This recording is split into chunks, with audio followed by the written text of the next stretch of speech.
சரி, கள்ளன் கல்வாரி சிலுவையில ஆண்டவரோடு தொங்கிக் கொண்டிருக்கும் போது அவன் ஞானஸ்நானம் பெற்றா உள்ள போனா. இன்னைக்கு அப்படி சொல்றாங்க, அதுக்காக தான் அவன் பெற்றானா? இல்ல. அப்ப அது என்ன காலம்? இன்னும் புதிய உடன்படிக்கையின் காலம் ஆரம்பமாக. எப்பதான் ஆரம்பமாகுது? ஆண்டவரே சொல்றாரு, நீங்கள் மேல் வீட்டு அறையில் காத்திருங்க, 50வது நாள் வரும்போது பரிசுத்த ஆவியானவர் உங்களிடத்தில் வருவார், அப்பொழுது நீங்கள் பலனடைந்து. ஆமென் சொல்லுங்க. அப்ப புதிய உடன்படிக்கையின் காலம் பரிசுத்த ஆவி வந்த பிறகுதான் அது துவங்குகிறது. அப்ப பழைய ஏற்பாட்டின் காலத்துல ஞானஸ்நானத்தை வேற விதமா சொல்லு. அவங்களும் ஞானஸ்நானம் பெற்றாங்க. எத்தனை பேருக்கு தெரியும்? ஆண்டவர் மொத்தமா ஞானஸ்நானம் கொடுக்கிறாரு. எத்தனை பேருக்கு? 40 லட்சம் பேருக்கும் ஆண்டவர் ஞானஸ்நானம் கொடுத்தாரு. எப்படி?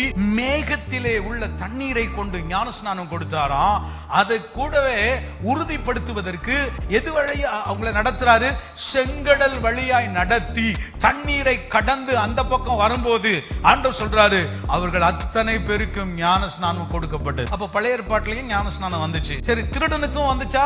எஸ். திருடன் தொங்கிக் கொண்டிருக்கும் போது மேகம் மறைத்து இருள் உண்டானது. சூரியனே தெரியாம இருள் மூடிடுச்சுன்னு சொல்லுது வேதம். எனக்கு என்ன பொறுத்த வரைக்கும் நான் புரிஞ்சுக்கிட்டேன், அந்த மேகம் அந்த திருடனுக்காகவே வந்தது என்று நான் விசுவாசிக்கிறேன். அப்ப நீங்க கேள்வியே கேட்க முடியாது, ஞானஸ்நானம் பெறணுமா வேண்டாமா? ஞானஸ்நானம் கண்டிப்பா எடுக்கணும்.